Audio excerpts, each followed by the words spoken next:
resistência dos materiais. Já vamos ao quadro. Na tela, questão da SESI Gran Rio, concurso da eletronuclear no ano de 2010. Vamos ao enunciado. Uma barra de aço esbelta, de modo de elasticidade E igual a 210 gigapascal e de coeficiente de dilatação térmica alfa igual a 12 vezes 10 a menos 6 por grau Celsius, encontra-se biengastada entre suportes rígidos com um comprimento de flambagem igual a 0,5 metros. Por que 0,5? Porque eu tenho vínculos de terceiro gênero. Eu tenho uma barra biengastada. Como o comprimento geométrico da barra é 1, o comprimento de flambagem é a metade, sempre a metade do comprimento geométrico. Na temperatura ambiente não há forças internas. Aumentando-se a temperatura da barra, esta começa a ser comprimida até flambar. Quando a gente tem uma variação ΔT, né, maior do que zero, né, um aumento de temperatura, há uma tendência à dilatação, a aumento no comprimento da barra. Ocorre que essa barra está entre suportes rígidos, ela é engastada em cada uma das extremidades. Essas extremidades não se movimentam, são extremidades rígidas, e aí começa a surgir força interna, né, em consequência da elevação da temperatura. O fenômeno tendencial aqui vai ser o fenômeno da flambagem. A temperatura aumenta, há uma tendência a flambar. Sabendo que a relação entre o momento de inércia e a área é de aproximadamente 6 vezes 10 a menos 6 metros quadrados, a resposta que mais se aproxima da variação de temperatura imposta à barra entre a temperatura ambiente e a temperatura de flambagem eu quero saber a variação de temperatura, que é igual a temperatura de flambagem menos a temperatura ambiente. O que eu quero determinar é o ΔT, né? A questão nos oferece ainda duas expressões, né? Eu diria que essas expressões estão generosamente entregues aqui, mas nós devemos tê-las em mente, porque a questão pode não trazê-las, né? Uma das fórmulas importantes que devemos ter sempre em mente é a fórmula da carga crítica de Euler, né? Essa expressão ela se apresenta da seguinte maneira: a carga crítica, ou seja, a carga que provoca a flambagem, é igual a π ao quadrado vezes o módulo de elasticidade vezes o momento de inércia dividido pelo comprimento de flambagem ao quadrado. Quando eu divido a carga crítica, ou a carga de flambagem, chamada carga de flambagem, de acordo com a teoria de Euler, pela área da seção transversal, isso aqui que nós chamamos de tensão crítica de flambagem. Isso aqui, evidentemente, é π ao quadrado vezes E vezes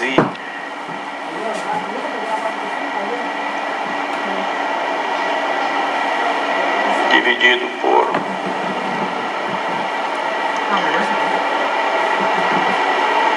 LE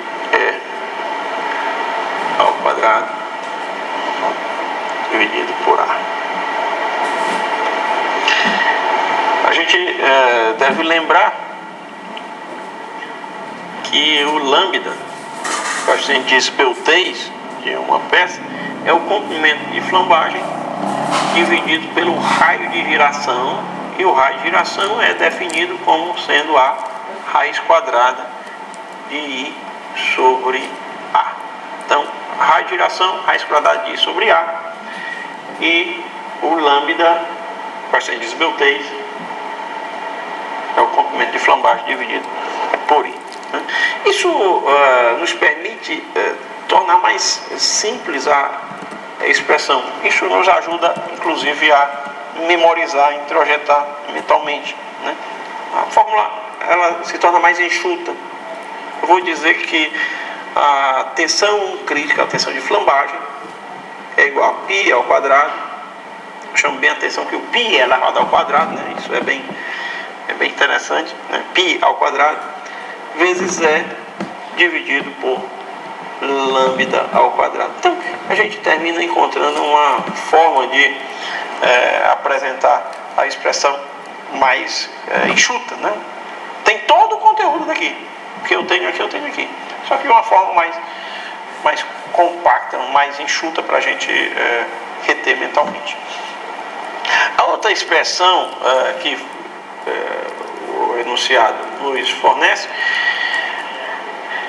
é a expressão que relaciona a tensão normal e a variação de temperatura. Ela se escreve assim: sigma é igual a menos módulo elasticidade vezes o coeficiente de dilatação térmica vezes a variação de temperatura.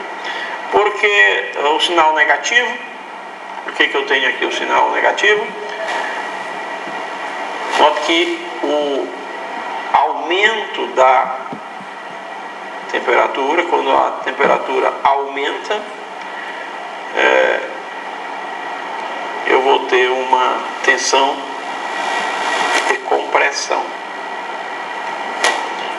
Por outro lado, quando a temperatura diminui, ou seja, eu tenho uma variação negativa, ΔT negativo, a tensão é de tração. Por isso o sinal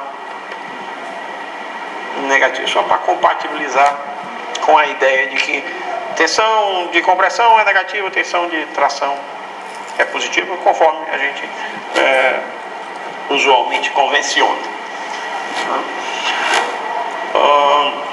O alfa comparece numa expressão muito conhecida, né, só para a gente lembrar, ΔL, né, a variação do comprimento que uma barra sofre quando submetida a uma variação de temperatura, igual ao comprimento inicial vezes o alfa vezes ΔT, né? Então, alfa ΔT, só organizando aqui, alfa ΔT nada mais é do que ΔL sobre L, que é o que a gente denomina de deformação específica. Então, note que quando eu escrevo que sigma é igual a menos E alfa delta T, eu estou resgatando aquela relação de Hooke, né? Válida em regime elástico, que diz que a tensão é igual ao modo de elasticidade vezes a deformação específica. Okay? Ou seja, não há necessidade de a gente decorar muitas fórmulas, até a gente tem que agir com muita parcimônia, procurando consumir o menor espaço de memória mental para a retenção de fórmulas, né? Porque se a gente sistematiza as coisas, tudo se torna bem mais fácil. Okay? Só lembrando, a presença desse sinal negativo é só para tornar compatível com a ideia de que uma compressão é negativa e a tração é positiva, mas isso termina não sendo de todo relevante, ok? Desde que você guarde essa ideia primordial, ok? Agora é só aplicar os dados às expressões que nós já temos. Nós já temos as expressões. Eu vou limpar aqui a tela para substituirmos os valores, ok? Eu vou escrever então que a tensão numa situação limite, ela é a tensão crítica de flambagem. A tensão crítica de flambagem. Menos E vezes alfa vezes delta T, que é a tensão, ela é igual, numa situação limite, a π ao quadrado vezes o modo de elasticidade vezes o momento de inércia dividido pelo comprimento de flambagem ao quadrado dividido aqui pela área. Lembrando que o comprimento de flambagem é igual a 0,5 metros. Como eu obtive? 1 metro, que é a dimensão geométrica, né? A extensão da barra, e eu vou dividir por 2, porque aqui eu tenho um engaste e aqui eu tenho um engaste. Se eu tivesse uma barra com extremidades rotuladas, uma barra birrotulada, eu teria o comprimento geométrico da barra igual ao comprimento de flambagem. Mas aqui, como eu tenho vínculos de engaste nas duas extremidades, é uma barra bi-engastada, né? Eu divido por 2. Muito bem, só para organizar a ideia. Vou escrever que menos modo de elasticidade vezes alfa vezes delta T vezes A é igual a π2 vezes E vezes I sobre L ao quadrado. Interessante observar aqui o modo de elasticidade some. O que eu quero determinar é delta T, né? Delta T. O que eu tenho aqui é força. O que eu tenho aqui é força. Quando eu multiplico tensão pela área, eu estou falando em força. Muito bem. Vou evidenciar a variação de temperatura, né? Variação de temperatura.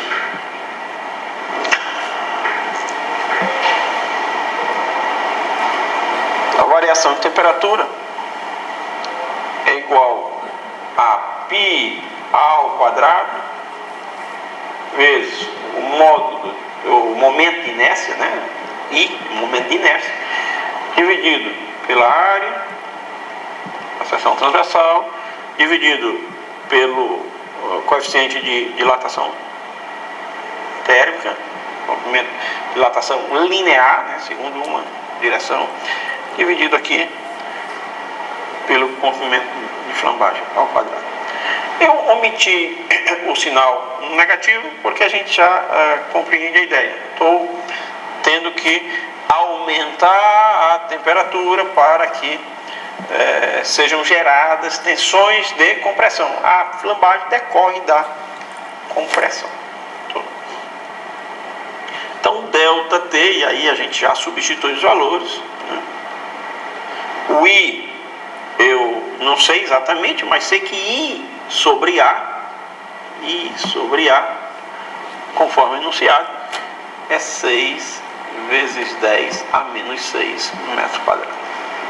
Então, 6 vezes 10 a menos 6 O alfa também é fornecido, 12 vezes 10 a menos 6, e o comprimento de flambagem 0,5, que eu estaria aqui elevando ao quadrado. Muito bem. Fazendo as contas aqui, eu obtenho ΔT igual a 20 graus Celsius. Ok? 20 graus Celsius. E devo encontrar a resposta na alternativa de letra B. Né? Na letra B, eu tenho uma variação de temperatura, né, de 20 graus Celsius. Vamos supor, por exemplo, que essa barra de aço tenha sido soldada, tenha sido vinculada aos suportes rígidos extremos, num determinado dia em que a temperatura ambiente fosse de 25 graus Celsius e ali, concluído o trabalho, não houvesse nenhuma força interna. Quando a temperatura sobe para 45 graus Celsius, ou seja, eu dou uma variação de 20, né, de 25 para 45, eu estou elevando a temperatura em 20 graus Celsius, e aí eu estou com a barra entrando em flambagem, né, flambagem, se deformando lateralmente por conta de uma força de compressão. E aí nós nos dirigimos à próxima questão da nossa videoaula de hoje. Questão da CEPERJ. Observe as duas barras de aço que possuem seção transversal circular. Seção transversal circular.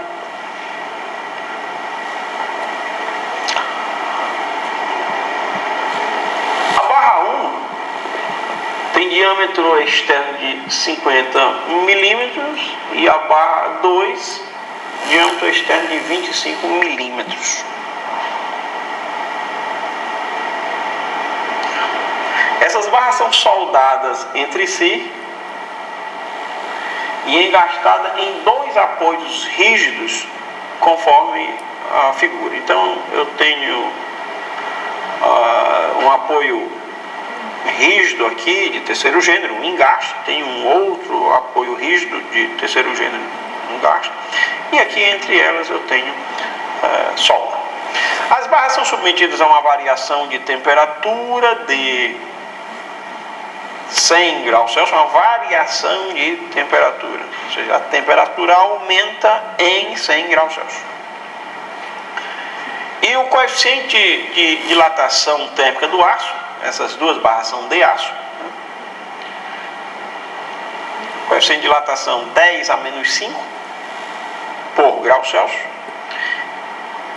e o modo de elasticidade longitudinal de 200 gigapascal ou 200 mil megapascal. Então temos essas informações para resolver as questões seguintes. A questão inicial que se nos apresenta pede a tensão normal na barra 1, né? Tensão normal na barra 1. Na sequência eu quero a força de reação. Vamos por partes. Vamos começar aqui com a tensão normal na barra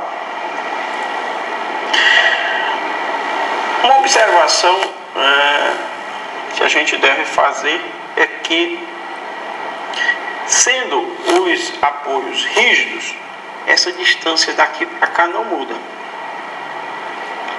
Eu continuarei tendo 1,5 metro de distância entre esses dois vínculos engaste.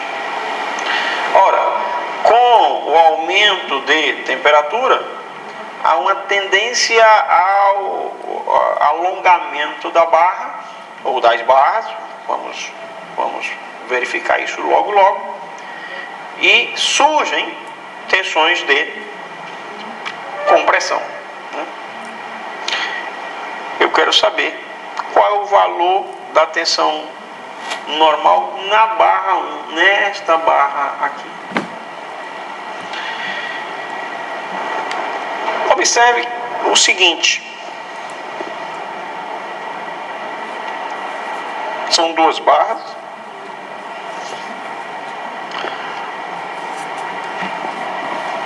essas barras vão se dilatar em decorrência da temperatura, sendo que uma delas vai somar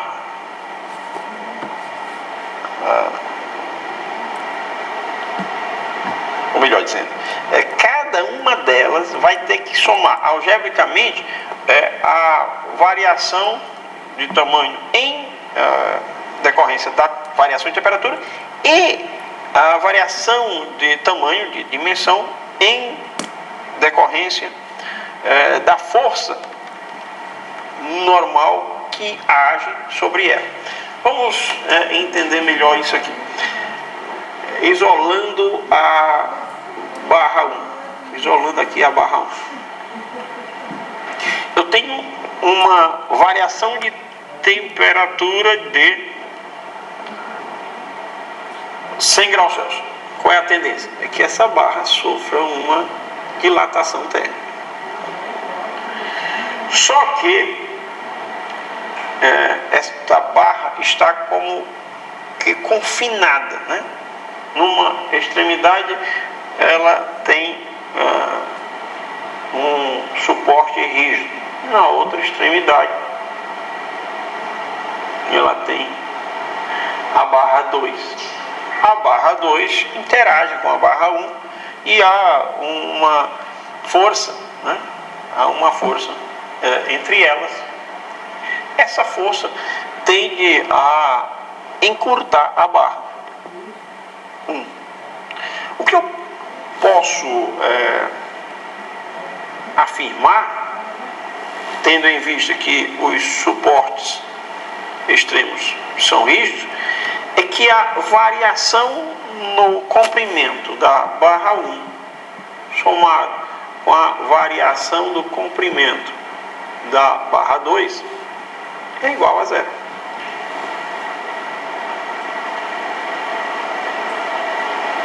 Qual é a variação do comprimento da barra 1? A barra 1 tem um coeficiente de dilatação térmica de 10 a menos 5 e sofre uma variação de temperatura de mais 100 graus Celsius e tem um comprimento de 1 metro.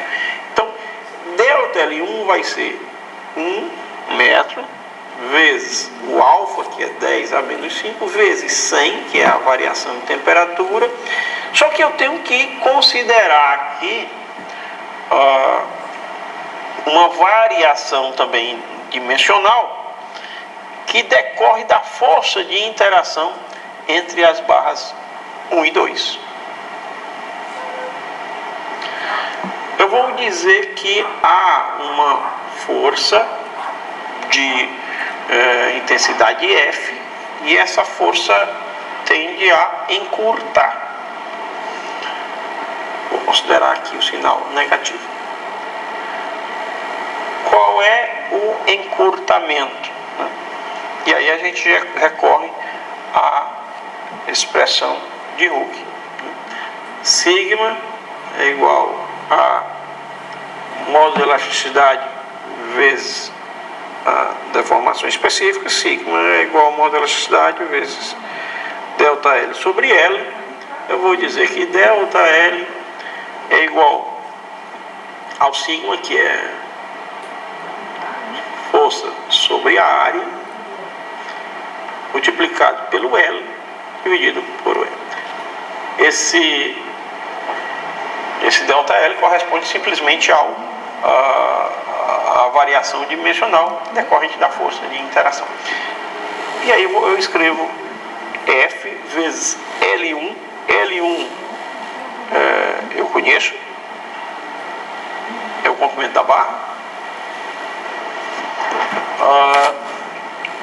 Divido aqui pela área A1. A1 é a área da ação transversal da barra 1. Π D2 sobre 4. Π vezes o diâmetro é 50 milímetros, eu vou escrever em metros, 0,05 ao quadrado dividido por 4. O A2, vamos precisar mais adiante, é a área da ação transversal da barra 2, vai ser π. O diâmetro da barra 2, 25 milímetros, eu escrevo aqui 0,025 elevado ao quadrado dividido por 4. Muito bem. Vou substituir aqui π 0,05 ao quadrado, coloco 4 aqui e o módulo de elasticidade longitudinal 200 vezes 10 a 9. Muito bem. Este é o valor de delta L1. Delta L2 é igual, de uma maneira bem semelhante, 0,5 porque o comprimento da barra 2, o alfa vai ser de dilatação térmica linear é o mesmo, a variação de temperatura também é a mesma, a força é a mesma, ação e reação. A tensão é diferente porque as áreas são diferentes, as tensões são diferentes, mas a força de interação é a mesma. Comprimento aqui 0,5 divido pela área π 0,025 ao quadrado sobre 4 e o módulo de elasticidade longitudinal. O que eu devo impor? A condição de que os suportes são efetivamente rígidos, ou seja, essa distância daqui para cá é 1,5 metros. Se eu igualo essas duas expressões,